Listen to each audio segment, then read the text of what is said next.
This episode is supported by the Union Creative Agency. Union Creative Agency is a stakeholder-centered design agency focused on infusing creativity, culture, and strategy into communities and organizations. Union Creative Agency works collaboratively with clients, community partners, and stakeholders to understand needs, envision an ideal future, and build a pathway to success. We believe arts and culture are keys to catalyzing better communities, organizations, projects, and endeavors. With successful collaboration as our key driver, we work intimately with our clients, partnering organizations, and stakeholders to create projects designed for impact. 2, 3, 4.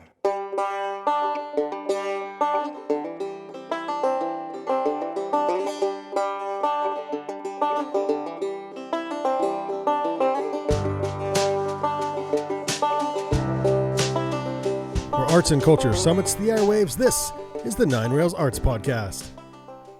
I am R. Brandon Long alongside Todd Oberndorfer, and we are the Banyan Collective, arts and adventure podcasting since 2010. This episode includes an interview with Jake McIntire of Union Creative and the initial spark behind Ogden's Nine Rails Creative District. Eastbound and down, loaded up and trucking, but we gonna do what they say can be done. We got a long way to go, and it's short time to get there. Hey, I'm eastbound, just watch old bandit run. It took us a little while, but we finally got Jake McIntire on the podcast, and I knew he was a large part of the Nine Rails Creative District, but I didn't realize how integral his initial outreach was until this interview. You've seen the people I hang with. I hang with the best. I mean, these are the movers, the shakers of the town. I didn't know. Every day. I would say he is a godfather of the creative community since 2013-ish, right? Obviously, this has been going on longer than that as a whole, but as far as a little bit more of a focused effort in the particular area, I'm so glad we were able to get him in the trailer. This is about 2 years now. I've wanted to officially sit him down. We've actually had him on one show. He was part of a group of our very first episode. Right. Yeah. And then he may have sat in on another one where we were miking a group, What I like about today's episode is, 10 years from now, when people look back and they say, oh, the Nine Rails Creative District, it's so cool, it's so successful, and this is why it's so great, blah, blah, blah. Well, we get a peek behind how it started here today, and that's with Jake. Yeah, no, it couldn't have gone better. Also, shout out to The Proper Way. They recently got back from Cabo. They keep asking for our intro music. Yeah, and so I love everything that they play, everything that they've given us. They continue to ask for requests. Okay. And so you and I have got to sit down. Okay. We've got to come up with some other, Three's for Company? Me, late 70s movie themes is what I'd like to go more towards that. Okay. Something like that, Eastbound and Down, is my favorite. I just absolutely love that song. Yeah. But that's right in the groove of the show. That's right in the groove of what they can do.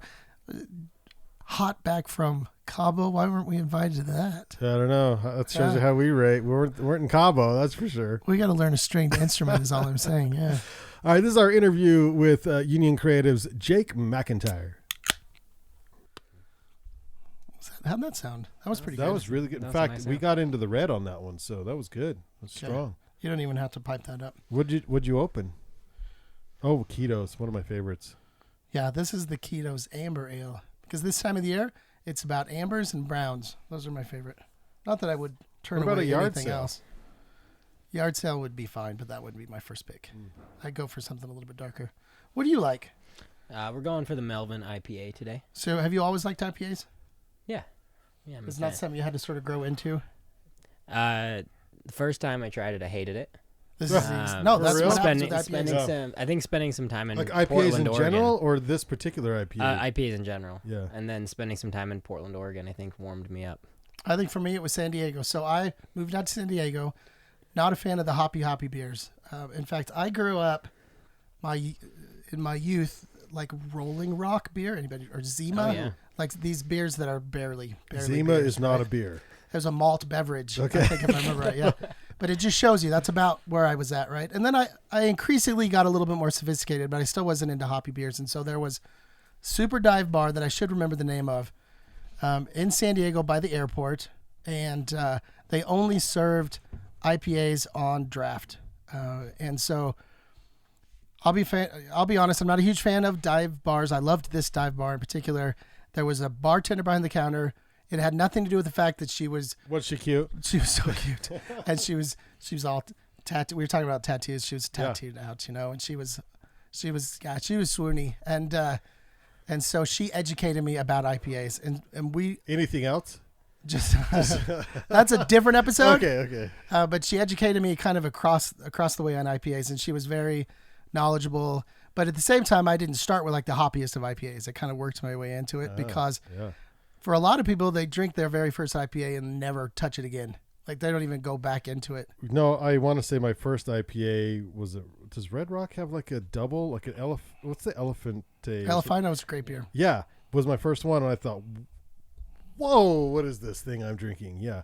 And it took me, but I went full deep into like, was that a double or triple IPA? So. But you accepted it right away. A lot of people just will kind of cast it aside and stick with what they know.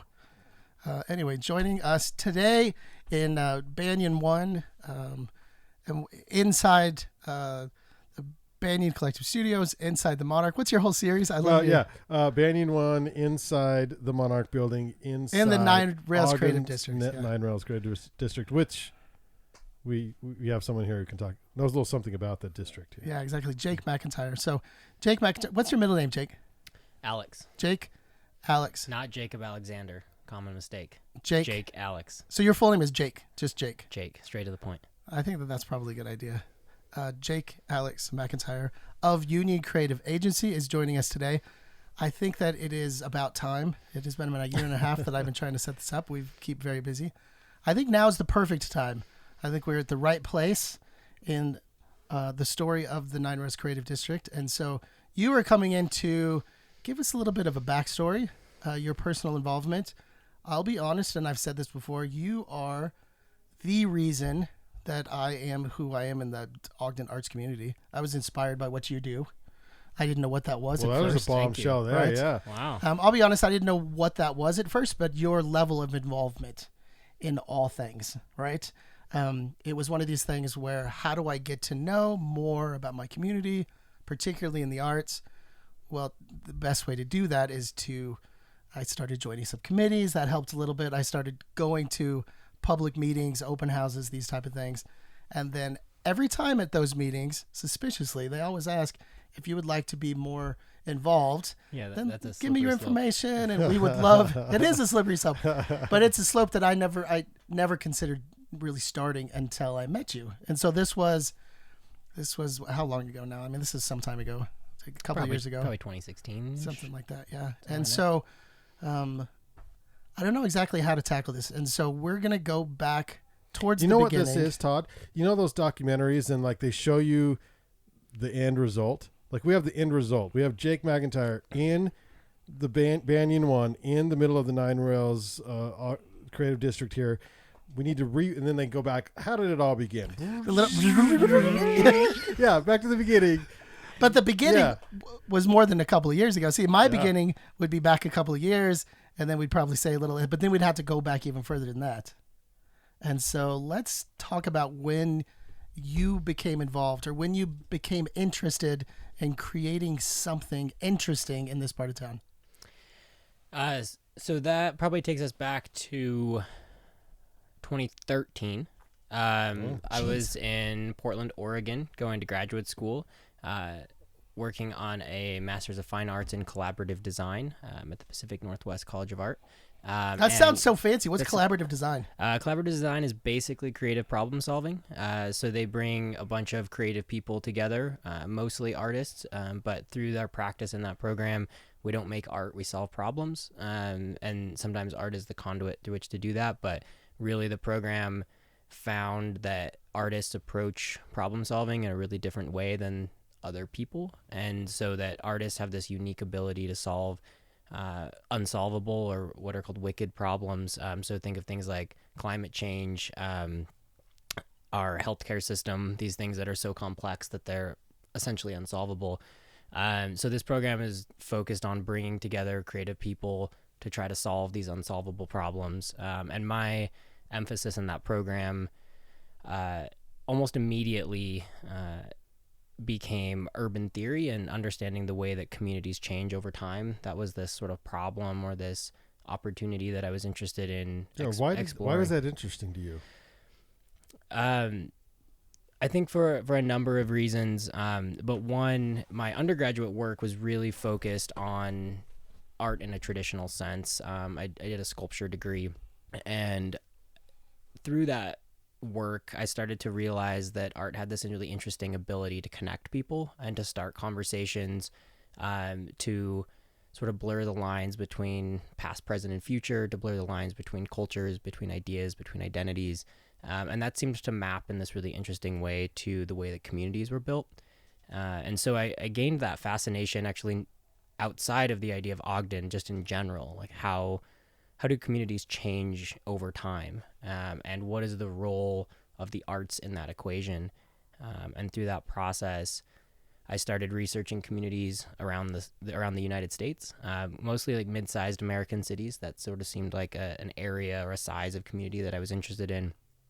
And being from Ogden, I knew a little bit about what had been going on in Ogden, some of the kind of growth and transformation the community was going through. So I kind of plugged that into my process and started thinking about Ogden. And it was probably only 2 or 3 months into my program that I got really excited about some of the things that were happening in Ogden. It's funny that moving out of the state made me think differently about this community, but got really excited about some of the opportunities and growth that was happening here, and not sort of growth for the sake of growth, but it seemed like there was some great conversations happening about growth in a different way in this community, and growth in a way that could be more democratized. And that was something I was gaining really a big interest in. So to kind of jump ahead a little bit, spent a few years doing that research in kind of an academic sense. And through that process, I worked on trying to build relationships with the city. Despite the fact that I was from here, I had no actual connection to the city. Who's the first person you reached out to? So the city used to have a much worse website than it does now. We won't place judgment on the current website. We'll say the other one was worse. This is the only one I know, but yeah. So the website was really bad, yeah. And I didn't have a connection. But one of the great assets for me about the old website was that there was a contact us area where you could just do a drop down to any person that worked for the city. So it said their name and their title, and you could send them an email. So I kind of scrolled through that, found any person that had a title that seemed remotely like I might want to talk to them, and I sent them an email explaining my interest, wanting to talk to them, wanting to learn more. I probably sent 30 or 40 emails to various people around Ogden, and some person in city planning responded to me. And the next time I was out in Ogden, I think for a Christmas break, I got a meeting with him, and he showed me around Ogden. And I remember being introduced to some other people in the city planning office, and they all joked because they had all gotten emails from me. Like, oh yeah, we know who you are. We know you. And so anyway, that grew into a city planning groupie. Yeah. That's apparently what I was. There's really only one. It's like yeah. Apparently it was me. And anyway, that ended up, one relationship led to the next, and was able to connect with the city's new artscape coordinator, at the time, Diane Stern, and then the economic development department, primarily with Sarah Mies, and presented my ideas about the ways that I thought the arts could help the development of Ogden in this really sustainable and meaningful way that looked different than how communities typically grow. And I guess I sold them on it, and they let me keep hanging around. I still lived in Portland, was still going to graduate school, but like we were doing conference calls probably a couple of times a week. I was just trying to figure out how I could be involved, what was my place, what role could I play, and we ended up writing a National Endowment for the Arts grant, and we were awarded that right after I finished graduate school. Did you write that, or did you? I wrote it in partnership with Sarah and Diane. Okay. So the three of us wrote it. We got $50,000 to develop at that time an arts hub. So we were thinking really specifically about a campus where the arts could thrive, and it was in this neighborhood, but it was much narrower geography. And I was thinking that I would contribute a kind of co-working and maker space to that equation, but my larger interest was really in the development of that. And did you have any idea at the time of Argo House and Monarch and these other things that were going on in this same neighborhood? Yeah, so the nature of, I think, the way that my brain works and the nature of the way that my graduate training is you see everything as interconnected, and you really start to develop these kind of long-term visions of change. And so everything that I do, even today, it's one step towards a larger or greater goal. And so I always had visions of, what are some small things that I can contribute, but being really thoughtful about how do those small contributions lead to larger contributions. So I think while I couldn't anticipate the specifics of something like the Monarch or the Argo House, or even like, the library getting renovated or Cuppa or all these small and big changes that we've seen, they're absolutely kind of part of, I think, the larger vision that I was at least hoping to be able to form.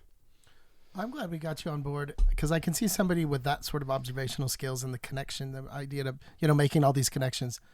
It could go in the way of good or some sort of like supervillain, or what's like a James Bond supervillain that's just plotting the other side, right? Probably some of the things that were already going on in Ogden. Like Vegas style, yeah. which is a little different from maybe your vision. Yeah, a little bit. Yeah. And so you're still working at this point in Portland.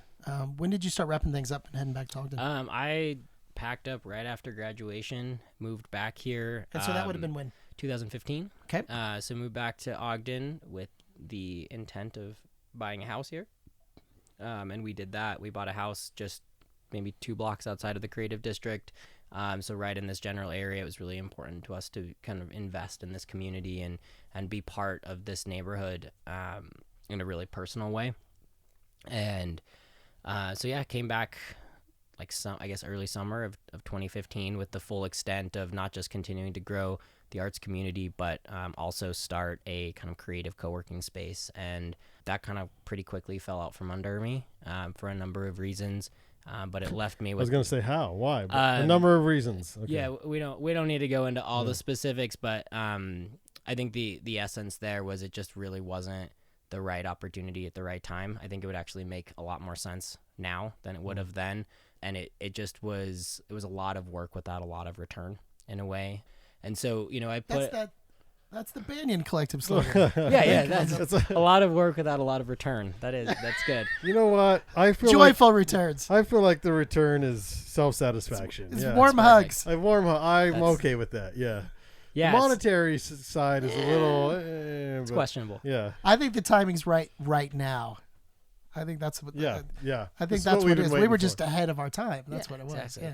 Yeah. So anyway, that kind of didn't work out. But through that process, I was able to start doing some freelance consulting work, which is stuff I had been doing in Oregon, and was able to create Ogden City's first master plan for arts and culture.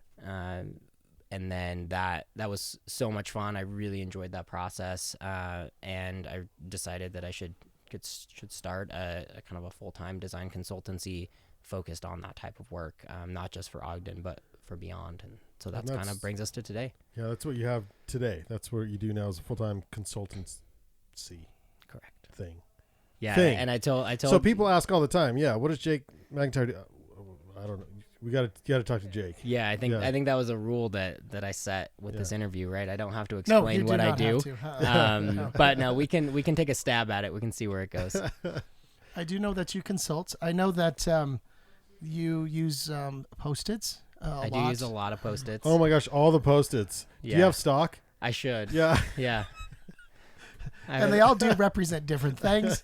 I've been to yours. I've been under your command on some of these meetings, and they're brilliant. But they do involve Post-it notes. They involve large rolls of paper. They do. I think it helps markers. With that overall. Markers. There's so many markers. There's often Play-Doh. Yeah, Play-Doh. If I remember right, maybe some little snacks. There's got to be some like some canned, like some chocolates or something. Jake, when did you? Because this takes a lot of self. Like, I know what you know how people like don't know what they want to do. Like, you're very artistic minded. to go into the planning and city planning, like when did you in high school think, when I go to college, I want to go into this, or did you just stumble into it? Because that is it's a very specific program of study. And as a creative, you unfortunately, creatives bounce around until they find their thing that they really want to do. You know? Yeah. So it wasn't on my radar until I got to graduate school. In undergrad, as I mentioned, I got a degree in sculpture from the University of Utah, but I also got a minor in business administration. And at the time, I thought that was a smart decision to help me understand how to run my kind of artistic practice as a business. But I ended up actually being really fascinated by kind of the organizational side of businesses. And that dovetailed really nicely with some of the things I was getting interested in the latter part of my undergraduate studies, which was thinking about more about this idea of connection through the arts and the way that art's connected to kind of broader society. And then I was applying to random graduate schools, didn't really know where I was going with that, but I thought more in a kind of a studio art direction. And I found this collaborative design program out of Portland. It was brand new. It was at the time only in its second year. And there was no question in my mind. As soon as I saw the program, it was like, yep, this is where we're going. This is what I'm going to do. This is perfect. I don't know what I'm going to study yet. I don't know what I'm going to think about. But for whatever reason, this program's right. And it really only took, maybe 2 months into that program for whatever reason, I just kind of found clarity around what I can uniquely contribute. Yeah. And your mind is a bit of a anomaly. I mean, artists, creatives are known to be infamously not good at business. So where you're attracted to business, and then also a deeper philosophical look at how arts affects communities. Maybe that's more closer to a creative side, but those three strengths are unique. Yeah, thanks. Yeah. And so while you were in the program, I'm assuming case studies of other cities, because when you come into Ogden, or actually you're working remotely, putting together that first, was it that first master plan? First NEA grant was kind of probably one of the biggest. Was that Our Town? Mm-hmm. Okay. And so going into that, how much were you prepared specifically? Like how closely was that related to your program? It was really close. My graduate thesis was essentially about Ogden. Oh, wow. And so, yeah, I should probably dig that up someday. That's see what I awesome. was thinking about. Yeah. But yeah, my graduate thesis was specifically about the transformation of not just cities in general, but really specifically Ogden, and how some of what we're experiencing in this community might be related to other places outside of this. But I was really interested in taking kind of a deep dive into the community of Ogden from an academic perspective, which was a really fun exercise in a way. And I was able to kind of develop this theory, which still guides me in all my work today, which is that as communities change over time, the more people that are involved in that transformation, the better the end result works for those people.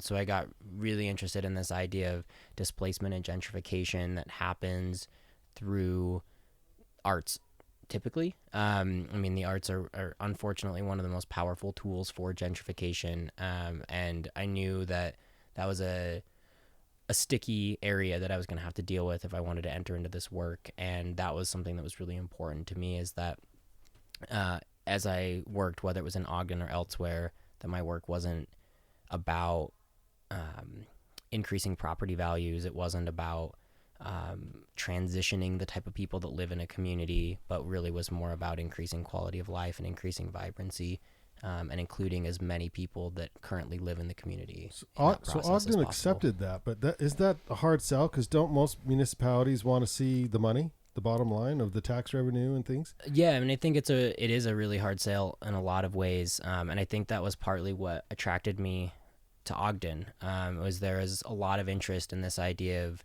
kind of growth for a greater good, and a more mindful approach to thinking about how do we develop our communities, and how do we not just create impact for me, but how do we create impact for sort of us and us in the long term. So I've talked about before in other capacities that my work is really I think, beyond my lifespan. The work that I'm interested in is not about how do I increase a situation or better a situation that I might engage with, but more is about how do we build this community to be more sustainable, more vibrant, healthier for the long term. That might be several generations from now, but I think these processes are really slow, and these small actions that we take on a day-to-day basis, I think, stack up to make really big change over time.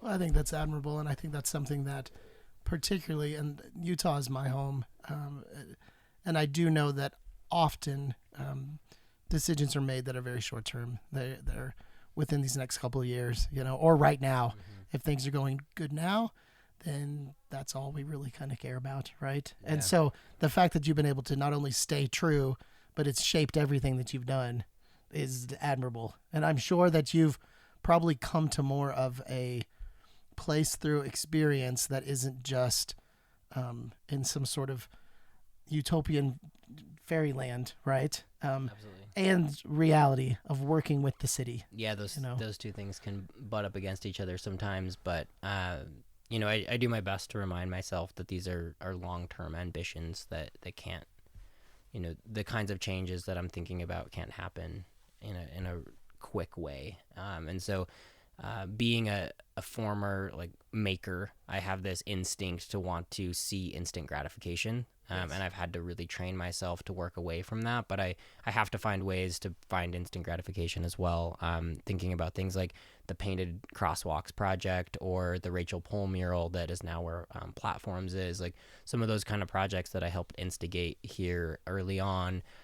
Those are kind of ways of me finding a more instant gratification, ways of me being able to kind of test some of the theories that I have, ways of me being able to see an idea through, because I really do believe that most of what I'm thinking about is stuff that I might not ever see.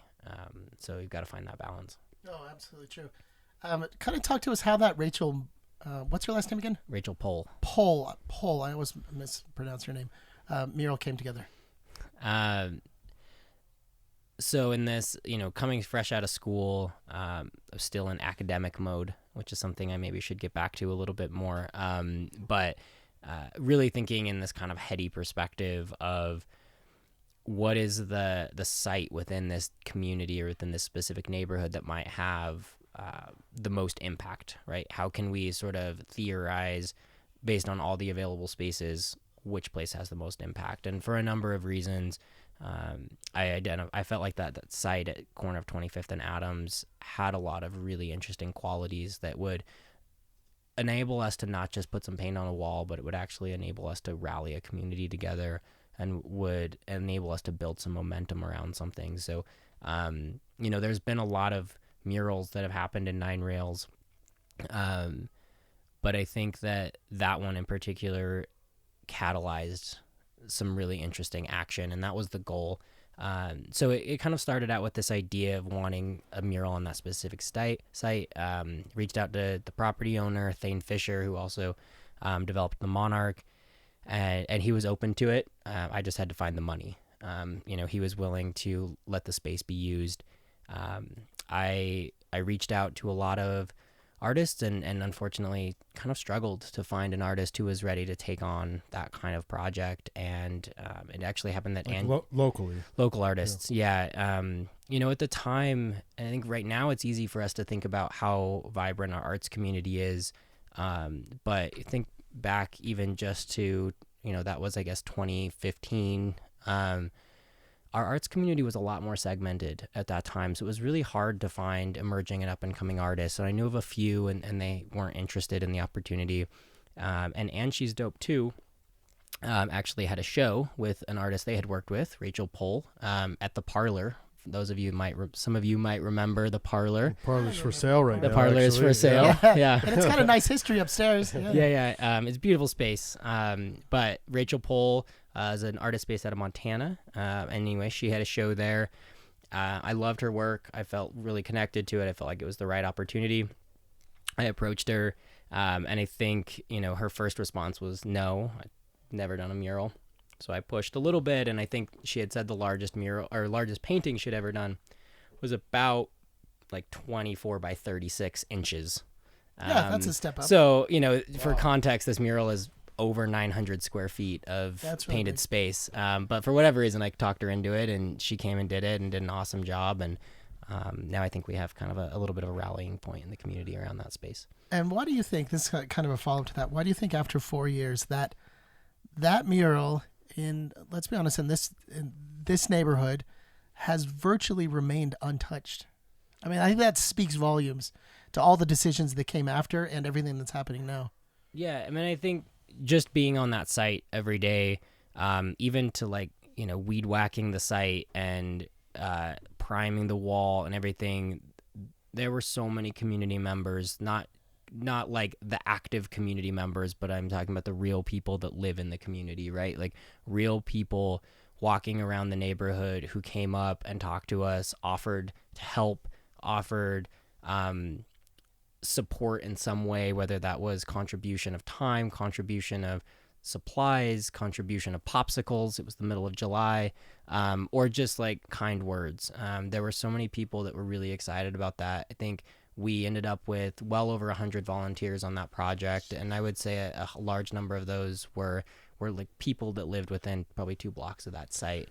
And those who aren't from Ogden, from Utah, Todd, sort of what you're referring to is the area where this mural went in is not the best area, or it's near like a low income place, and you're speaking more of like it hasn't been tagged, it hasn't been destroyed, it hasn't been messed with, it's been respected. They've taken some ownership of it, and sometimes just it's that whole idea of getting into the neighborhood before the neighborhood starts to really kind of take on to that next step. Yeah, and I think just being really open to partnership and collaboration with not just, sort of quote unquote community partners, but as I said, the real people that live in a community, right? The people that walk by that site every day, and not excluding them from that process, but inviting them in, right? Handing them a paintbrush and letting them contribute to something. I remember specifically with that mural, if you look at the kind of the west wall, there's a purple heart that's painted on the mural that doesn't totally contextually or aesthetically fit with the design. But it was a moment where this woman that was walking by from the neighborhood wanted to contribute, and that's what she felt like she wanted to contribute. And Rachel was really good about letting that happen. And that's still a part of that mural today. And it was, I think just giving that flexibility. Sometimes I think in this kind of work, people can approach it as, I'm the expert. This is something that I have thought a lot about. This is something that I do for a living. So I'm going to bring my expertise in and everybody else must follow. And I think that's just absolutely the wrong way to go about it. I think we all have ideas, but we have so much more to learn from the people that actually live in a neighborhood than I think most people give credit for. I would point out that as one of those, extremely important steps in the whole process is that mural, right? What else do you see as some other of those hurdles / victories over the last several years, and ones that might be going on right now? Yeah, so I think really big wins that we had, Cuppa for me is actually a great win, or a great step in the right direction. Being able to have this space that is designed as a cafe for creatives is absolutely wonderful. I think that the Argo House is an important step in the right direction, absolutely. For those of you that don't know, the Argo House is kind of a creative workspace focused on providing office space and event space for creatives, mostly sort of like cleaner creatives in a way than might fit down at the Monarch. So a lot of like kind of graphic design, fashion design, writing, photography. And then we don't need to get into what I do, right? Cleaner creative. Cleaner I like this creatives. term, cleaner creative. I like the fact that ininsinuates that Todd and I are not so clean. Not so clean. I've actually outright called you a dirty creative. So. Yeah. And then you can't overlook the Monarch. The Monarch is such a massive step in the right direction. it embodies this idea of collaboration and partnership. And, both the Argo House and the Monarch do something that I've felt like has needed to happen for a long time, which is give a physical gathering space and a visualization of our creative community. I think our creative community is so much bigger than we realize that it is.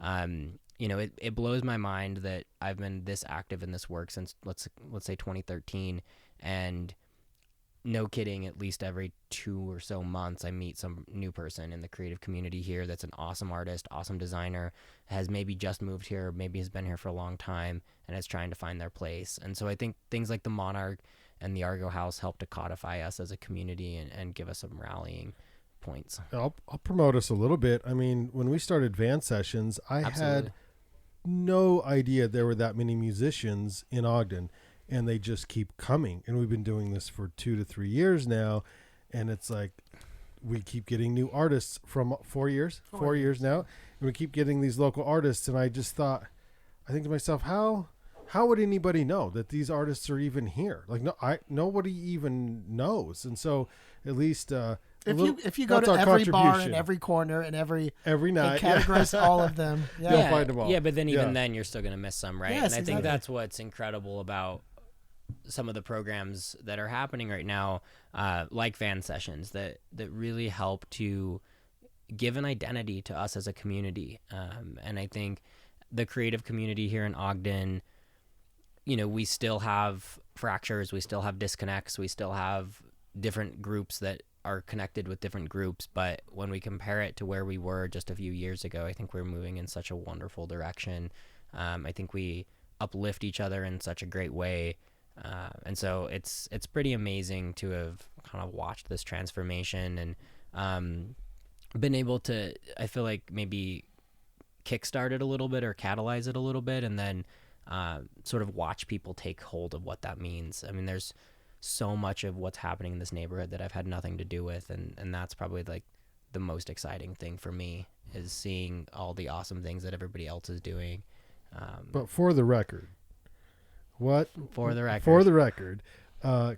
now I'm curious. Yeah. What was your role in the Nine Rails Creative District? I mean, how much of that will credit you will history look back and say, well, if it wasn't for Jake, this wouldn't have happened?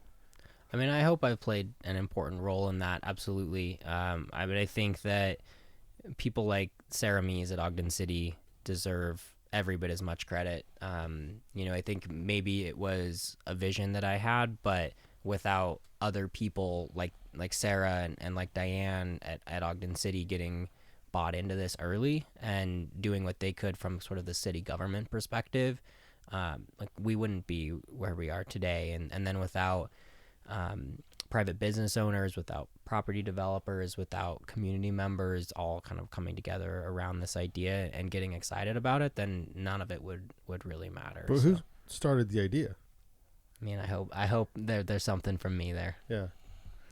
And then is Ogden a playground where you can look at how it worked and then take what's happening here to larger cities or even states?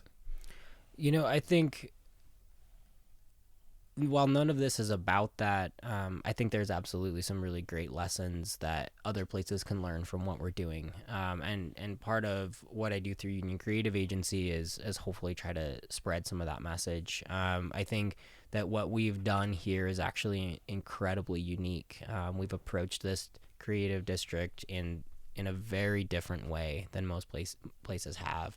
And when I work around the state, I hear from people all over the place that are just enamored with kind of what's happening in the Ogden creative community. And I think what people are drawn to is that there's this sort of balance between something that is kind of intentionally orchestrated and allows space for grassroots development and grassroots growth. And that's absolutely the vision of what I think makes a good community.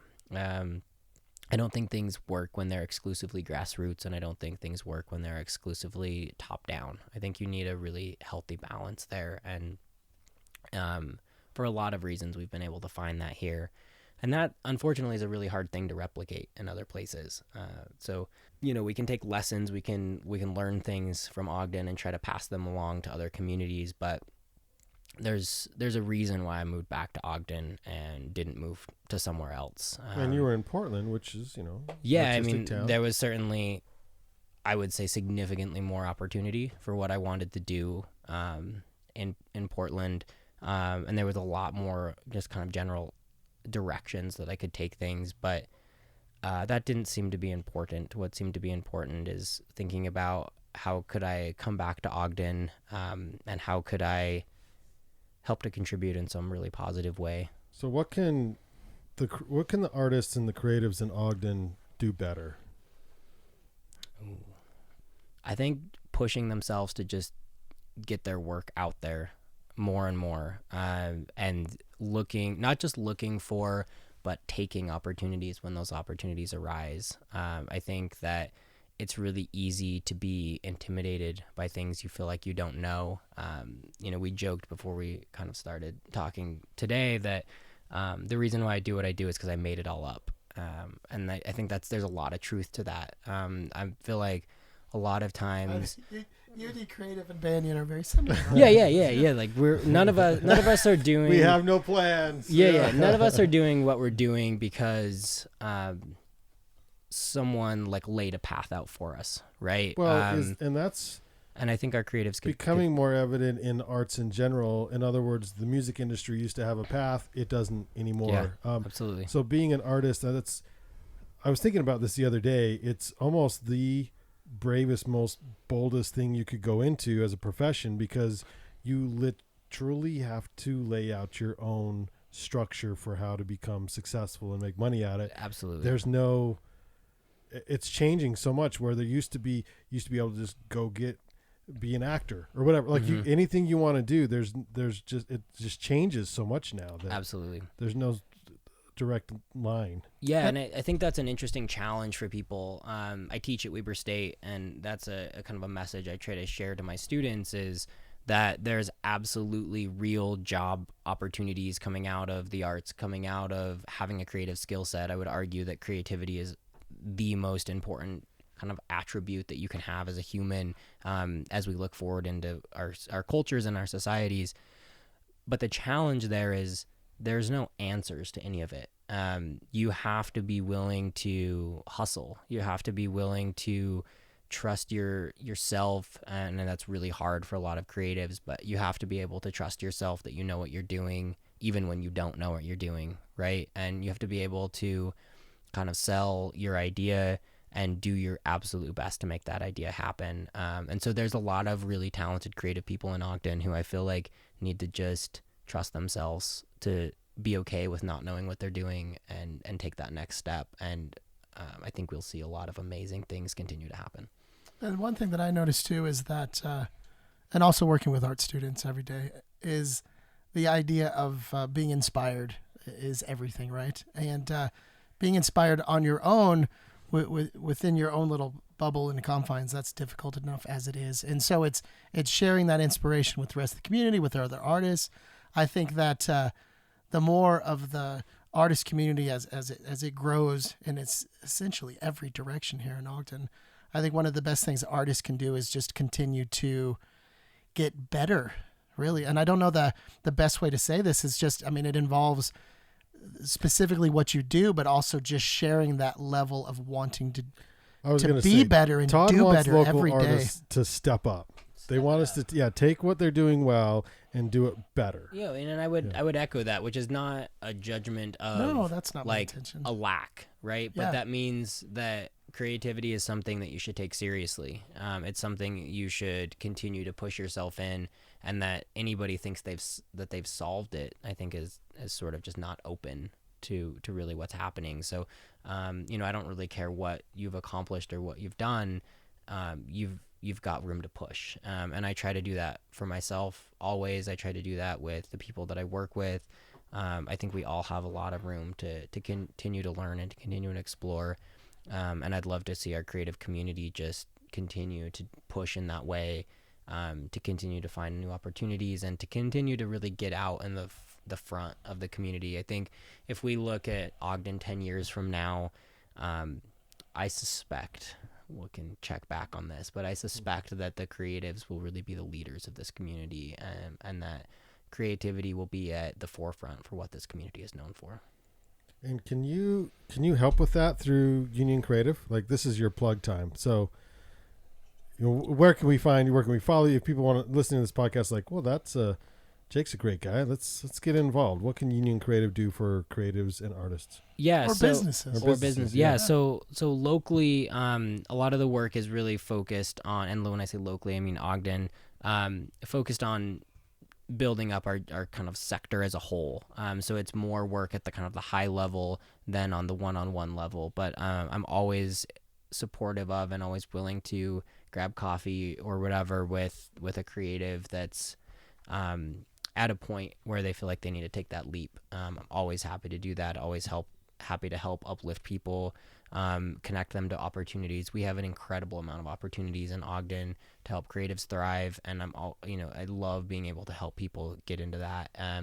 The work that Union Creative Agency does hopefully continues to focus in Ogden and continues to grow in Ogden, but we also do a lot of work throughout the state, and really are thinking about how do we help to spread some of this great energy that we've built in Ogden throughout other parts of the state as well. So, because I think as Ogden grows and as the rest of the Wasatch front and back for now grows from a creativity standpoint and arts and culture standpoint, it just looks better for all of us. And that's really what it's focused on in a way. I like that you pointed out the idea of meeting with anybody. And I think that that's one of the things that we can all do. I remember a time, well, right now I can't really remember a time when I didn't have a full calendar and meetings and committees and all these things. But there's always time for me to fit 30 minutes or an hour onto my calendar to meet somebody at the Cuppa or on campus or anywhere, or in the trailer, right? Here in the studio, to just kind of talk about getting more involved. And these are the questions that do come up every now and again. I love that it's coming up. I would like for it to come up even more often, right? Yeah. Because people are so approachable. I used to say this, and it still applies in the outdoor community, right? In that world, somebody who has never done a certain activity ever, right? Maybe they're new to the area, or maybe they are of a certain age and they're just at this point embarrassed that they can't do these things or whatever it is that community, the art community, are so similar in the fact that they're so inviting to sharing what they know or to sharing the gear that they have. I mean, heaven knows I don't buy gear because, well, first, I'll be honest, because of Brandon. You're welcome. Yeah, exactly. But meaning that the community, unless it's something I do every day, it's one of those sort of shared community environments, right?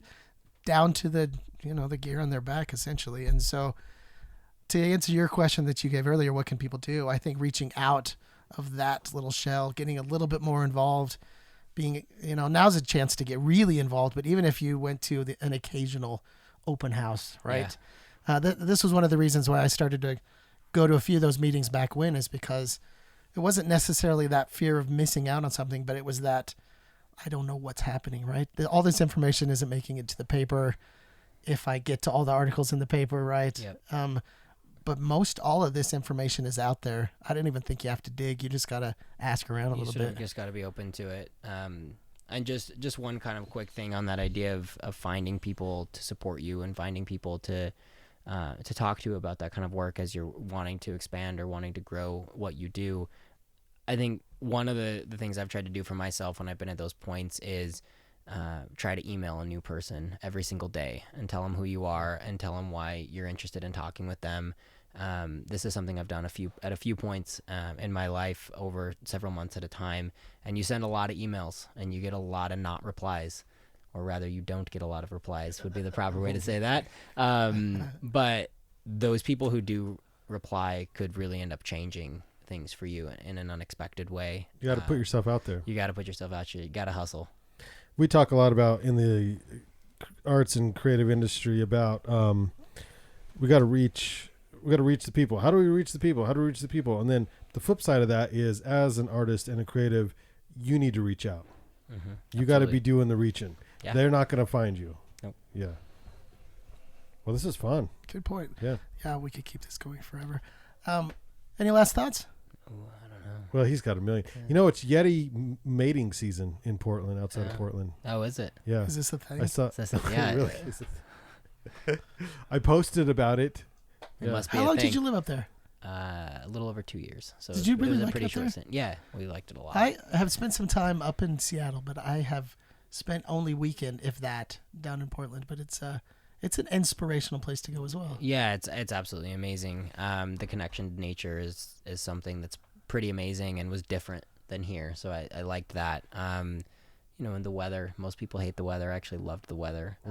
Coming from Utah winters where you kind of don't see the sun, right? Little air quality plug. It wasn't noticeably different to live in a kind of a dreary environment where I think most people kind of dreaded that. So the winters didn't bother us as much as I think they do most people who live there. Thank you for saying that. This was something I was going to ask earlier. The importance of reaching outside of your home, right?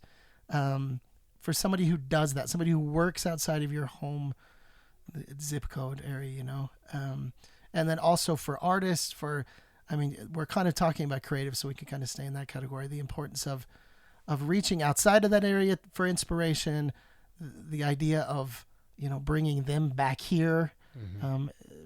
I love the idea of having like exchanges between cities and things. Absolutely. What's it mean to you when you visit an inspirational location? I know every now and then you take these little trips to creative district areas. Yeah, we try to do about one a year. We'll go visit a new creative district or kind of place that's really known for creativity.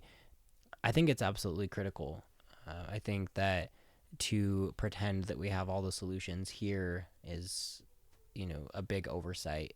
And that doesn't mean that you take ideas from elsewhere and replicate them, but there's so much that we can learn from places that are further along in their process of developing their creative community, both good and bad. Absolutely. I actually find that as I visit other creative districts around the country, I'm often returning really excited about what we're doing. I'm really excited about how we're doing something different. I've heard feedback that what we're doing in Ogden isn't how X creative district happened, and so therefore it must not be correct. And my response to that is that's actually really intentional. We don't want to mimic what other people have done, because I would argue that nobody has done a correct creative district. And I'm not saying that we're doing that, but I'm saying that we are pushing the boundaries of what that looks like a little bit. And so sometimes when I'm visiting places, it is for inspiration, but it's also for cautionary tales. It's thinking about what did they overlook? What were the unintended consequences that they sort of made happen that we can be thinking about now to avoid? Is there anything happening right now we should know about?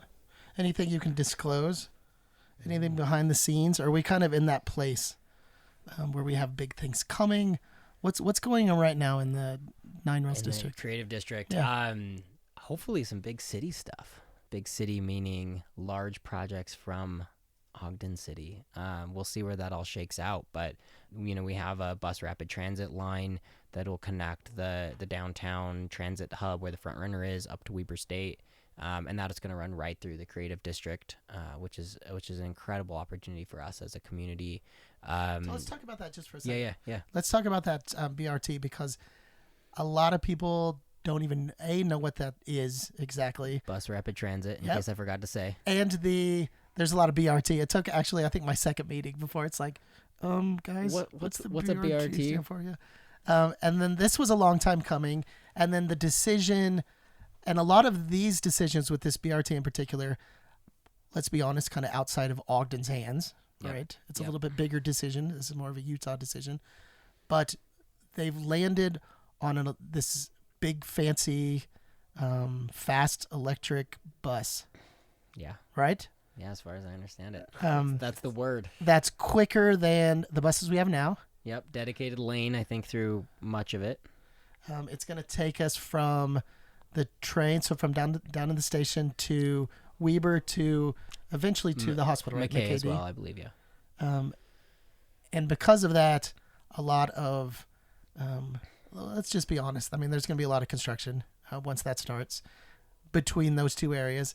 Essentially, it's going to go. Which street is that right in front of it? What's that cut up? Is that 22nd?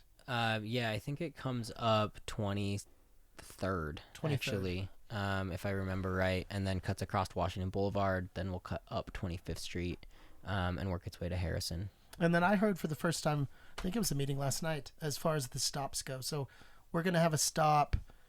What's the one down? It's going to be in front of the Egyptian. The Egyptian Theater. And it's going to be a center lane stop. So if you can envision that. Think like tracks in Salt Lake. Yeah. And so essentially the bus is going in each direction. You'll hop on that direction. And then there's going to be another stop closest to us here at the Monarch by the library. Correct. And then I think the next one's further up. Who knows? Yeah. It's outside of the district. We're not concerned about it. I like it. And so this massive project obviously is putting certain things on hold / it is this intricate puzzle of laying out everything, right? Yeah. And this is where some of those short-term frustrations have to be sacrificed for that long-term goal. Absolutely. And I think when this is all said and done, I think that we'll be all, I'll be happy with it. I mean, it may not be maybe your ideal choice. I know, that pipe dream years ago was to bring back those old trolleys and things like that, and how amazing that would have been. But I think that these are going to be top of the line. These are the same ones I think they did down in Orem, wasn't it? Which was a successful, massive project. And so if they can even replicate goodness, that's always good. Yeah. Okay, so we have that project, and that's coming up within time frame. Yeah, we're probably going to get in trouble for talking about all of this. It's going to, I think sooner or later. Sometime. Let's talk about a couple years. How about? That sounds vague. I think so. I've got nothing to do with it. No control of it. Nope. So, sorry. What other projects we got going on? Other projects that are related in a way. We've got a new arts plaza that's going to be happening across the street from the Monarch, across Ogden Avenue to the west. We should mention, though, the timeline on that, because the expectation for people who may not be familiar with the project think that it will be going in this spring. They're going to solve whatever this pit is here across, and that it'll be fixed this spring. That's not the case, right? This might take a few seasons, maybe? I would suspect that we're going to be looking at a little bit of a time ahead of us. I think there's still some unknown about that. It kind of depends on which direction the city decides to take, if they want to build something permanent from the get-go, or if they want to do something temporary that then helps lead to something more permanent. If they do something more temporary, we could see something more immediately. But in terms of long-term vision, I think we're probably looking at a couple years out. And then we're also looking at a plaza space in front of the corner kind of informational kiosk at 25th and Washington, which will be a cool space. In general, I'm not going to quote the exact number because I'll be wrong, but Ogden City... We throw out wrong numbers all the time. So I'm going to give a specific number without checking it. Ogden City this year allocated, let's just call it $461,324 to public art in the community, which is definitely a wrong number, but it's somewhere in the several $100,000. I think about $400,000 to $500,000 in public art got set aside this year. So we're going to see some really massive improvements in our public arts kind of collection. We've done a really good job in doing some incredible murals throughout our community, but that's sort of where it stopped. We've got a few other isolated pieces, but I think this new allocation of funding is going to allow us to do some pretty unreal things. My vote was for a carousel out in front of the a carousel corner there, and then I just recently watched this weekend. I watched Saving Mr. Banks. I don't know if you've seen that. That's the story of the author of Mary Poppins and how Disney had to woo the rights, I guess, from her. And, he took her on one ride in Disneyland, and it was the carousel, and a local carousel here on the corner, maybe fashioned from sculptors that make the horses here in Ogden, I think would be so cool to just have like this carousel on the corner. That's my vote, but I probably got outvoted for like a bronze statue or something. Yeah, and I shouldn't say it won't be a bronze statue, but it won't be a boring bronze statue. Okay. And I would say let's not rule out the carousel idea yet. Maybe some Yetis on there. I'm told. I would ride on the back of a Yeti all day long. Yeah, that's fantastic. Oh my gosh, I think that's a brilliant idea. Well, thank you so much for taking some time for us. I have a feeling this will not be the last conversation. we may have missed a little information in there. And I have a feeling there's probably more things happening in this area that we didn't even touch on. But this is a good place to start. This is a great place to start. Thanks for taking the time. Thank you for your support. We appreciate that. Brandon, how much do we appreciate that? More than you know, more than I can express. It means a lot. Yeah. Thank you. Thank you for your support of the Banyan Collective, of this program, of everything else that we do. Have a good night, sir. Thank you all.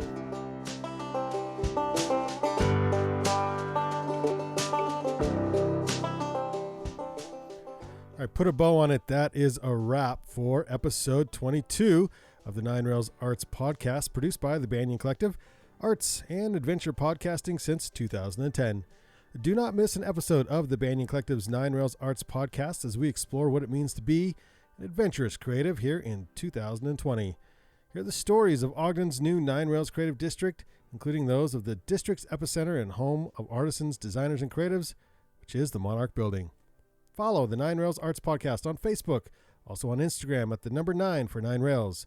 For more from the Banyan Collective, simply search the Banyan Collective on iTunes, Spotify, and YouTube.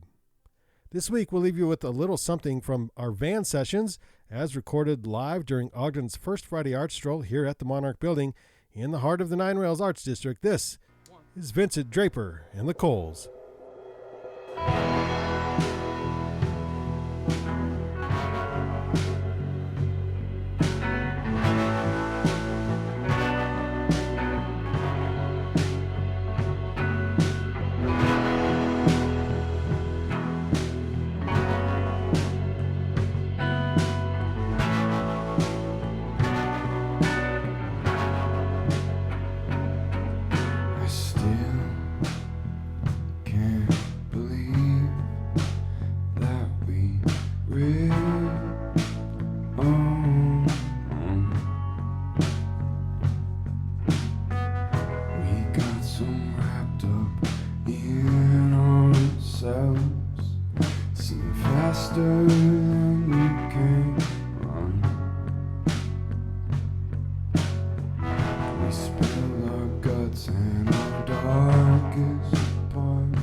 Spoken secret messages,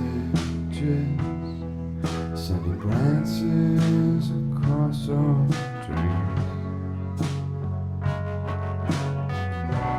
We were fluid in foreign tones with no written history. Our own cryptic languages with no keys or decoded rings. Undercover, under fire.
Unspoken secret messages, sending glances across our dreams. We were fluid in foreign tongues with no written histories. Our own cryptic languages with no keys or decoder rings. Undercover, under fire.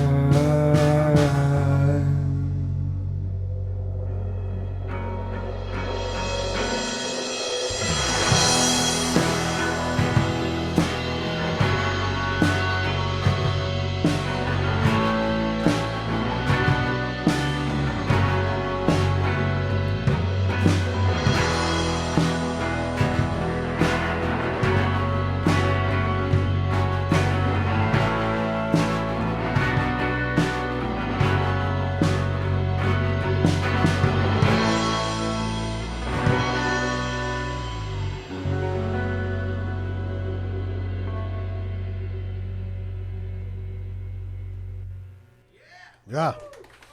Nice. Thank you. Vincent Draper and the Coles right here on Van Sessions live at the Monarch on Ogden's first Friday art.